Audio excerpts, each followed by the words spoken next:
Welcome to becoming a millionaire in 5 years. Hey, are you ready for a deep dive into something that's kind of mind-bending? We're going to tackle this whole thing about luck and risk and how we misunderstand what it really takes to be successful, especially with business and investing. Yeah, it's really interesting how often we see success and we kind of skip over that element of chance. And then on the other side of that, Right. how quick we are to judge failures without thinking about risk. Exactly. And I think, that has big implications for how we view our own path and even how we judge other people's accomplishments.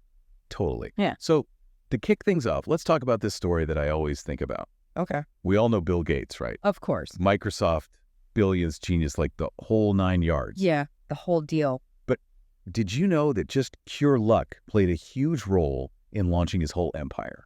Yeah, it's really kind of the perfect story to illustrate how sometimes these unexpected events can just completely change the trajectory of someone's life. For sure. So picture this. It's 1968, Okay. and a young Bill Gates is going to this school, East Side School. Mm-hmm.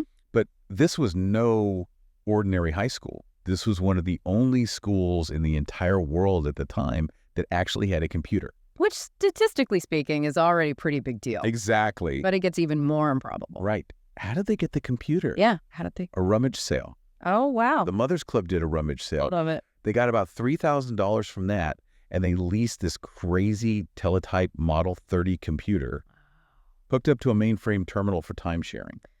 So not exactly the setup we're used to today. Not even close. So think about that. Yeah. Out of all the millions of high school students in the world, he had access to this cutting-edge technology. Yeah. All because of a rummage sale. I mean, what are the odds? It's crazy. Right? Yeah. And this is where it gets really interesting. Okay. This 1 in a million chance encounter with a computer completely changed Bill Gates' life. Right. He was able to dive into computers way ahead of his time. And that's where he met Paul Allen, Right. another tech genius. And that's where their partnership was born.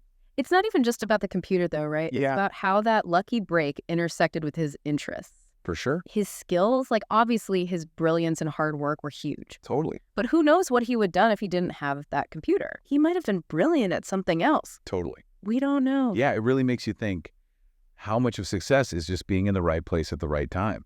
Yeah. And we can't control that. And it kind of makes you wonder, like, if that's how it happened for Bill Gates, does that mean that could happen for anyone? Right. Or is there something else going on? Yeah, and that's what we're going to unpack today. Exactly. It's not like hard work and talent don't matter, Of course not.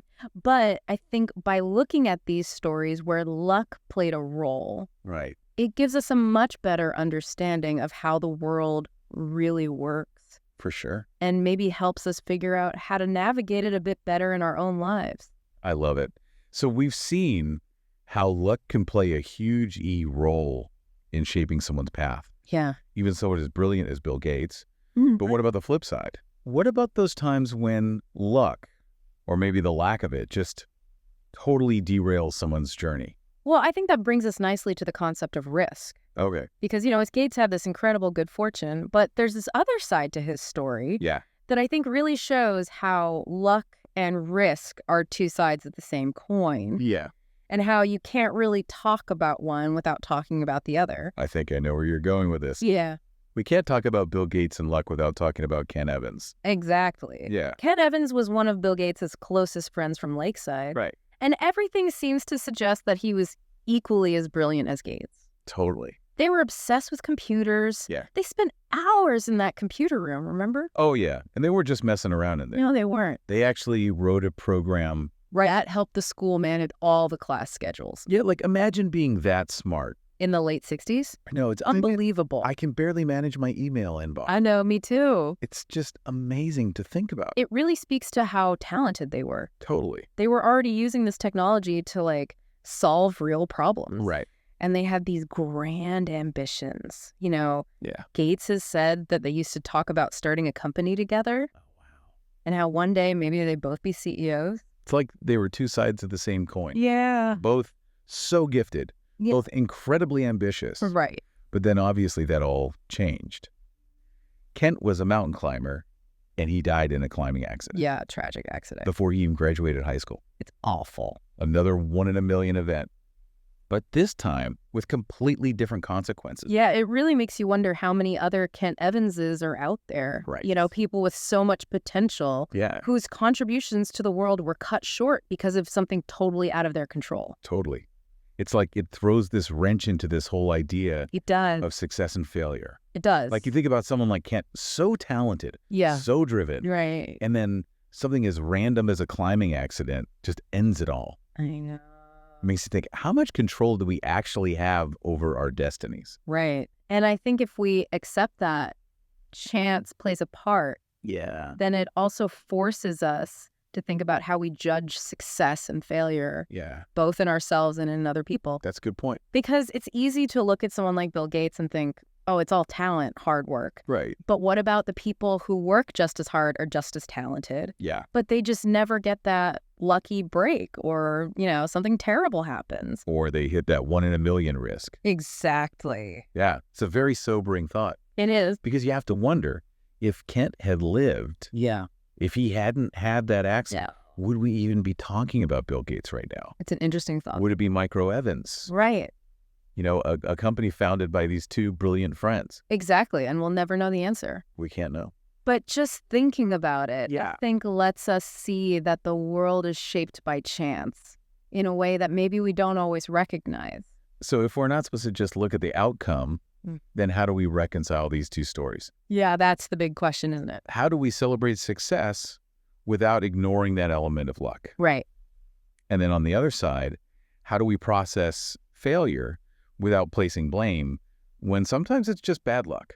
I think that's where this idea of survivor biases comes in. Okay. Because, you know, Gates and Evans, they represent like the two sides of this luck risk coin. Yeah. But then there's this other layer to this conversation because it's one thing to accept that luck exists, Right. but it's another to misunderstand what success actually is. Okay. I'm intrigued. Let's talk about the survivor bias. What is it and how does it fit into all of this? Okay. So survivor bias, it sounds kind of ominous, like something out of an adventure movie. Yeah, well, it's less about surviving a perilous jungle and more about our brains. Mhm. You know, it's about how our brains tend to focus on the people who survived something. Right. In this case, like achieving success. Okay. But we kind of forget about all the people who didn't make it. Even if they were just as good. Exactly. Even if they were more skilled or had better ideas. It's not just about knowing that luck is a thing. It's about how our whole idea of success gets messed up. Yes. Because we tend to look at the winners. Right. And we assume, oh, it's all because they were so talented or had this amazing strategy. Right. Or we're missing all the people who didn't get those same results. Because they weren't as good. Not necessarily. And maybe they just had bad luck or the timing was off. Or they hit that 1 in a million risk. Exactly. And I think a good example of this is Cornelius Vanderbilt. Oh, yeah, the railroad guy. Yeah, the railroad tycoon. Wasn't he kind of notorious for doing whatever it took to win? He was definitely ambitious. And let's just say he wasn't afraid to take risks. He's got that quote right. Oh, yeah, the one about the law. Yeah. He said something like, what do I care about the law? And I got the power. I mean, wow, that's bold. It is. And he was hugely successful. Oh, yeah. So does that mean he was right? Well, that's where survivor bias comes in. Okay. Because we see Vanderbilt, this guy who basically broke the rules and still came out on top. Right. And we think, oh, maybe that's the key. To just break all the rules. Right. Like to win big, you got to play dirty. But I'm guessing for every Vanderbilt, there were tons of people who tried that. Oh, I'm sure. And it didn't work out so well Exactly. And we don't hear about them. because they didn't win. Exactly. They didn't end up with their name on a university. So we just see the winners. Right. We're only getting like half the story. And we think that's how you succeed. Yeah, we mistake recklessness for genius, basically. So how do we avoid that? I think it goes back to what we were talking about earlier. Okay. Instead of copying one extreme example, Right. it's better to look for patterns. Okay. So like general principles that work. Okay. Exactly. Things that have worked across different fields and industries. So don't just try to be like Bill or even be like Cornelius's. Right. Find those things that help them succeed. Yeah. And always keep in mind that luck played a role. And that not every risk pays off. Exactly. And you know what else I think this all really highlights? What's that? How important it is to be resilient. Because things are going to go wrong. Oh, yeah, for sure. No matter how much you plan. Exactly. You're going to have setbacks. There's going to be bad luck. So you got to be able to bounce back. Yes. And I think understanding this whole luck and risk thing can actually be kind of comforting. Really? How so? Because when things don't go our way, Which they inevitably will. exactly, we don't have to beat ourselves up. Right. It might not have been our fault. Right. Sometimes it's just luck, and I think we can extend that same grace to other people too. Yeah, that's a really good point. Because we're all just out here trying to figure it out. Totally. Like we're all part of this big, messy experiment. Exactly. And the more we understand the rules of the game, Or maybe even that there are no real rules. right, the better we can navigate it all. I love that. I think that's a great place to wrap up. So as we finish up this deep dive, let's remember success isn't a straight line. It's messy. It's full of twists and turns and luck and risk. Totally. And we can't control it all, Nope. but we can understand it a bit better. Yeah. And I think that's a good start. For sure. Until next time. Thanks for tuning in to Becoming a Millionaire in 5 years. Remember, every small step you take today brings you closer to your millionaire goals. If you found value in today's video, please give us a thumbs up and share it with someone who's also ready to change their financial future. Don't forget to subscribe and hit the notification bell so you never miss an update. Together, let's turn those dreams into reality. See you next time.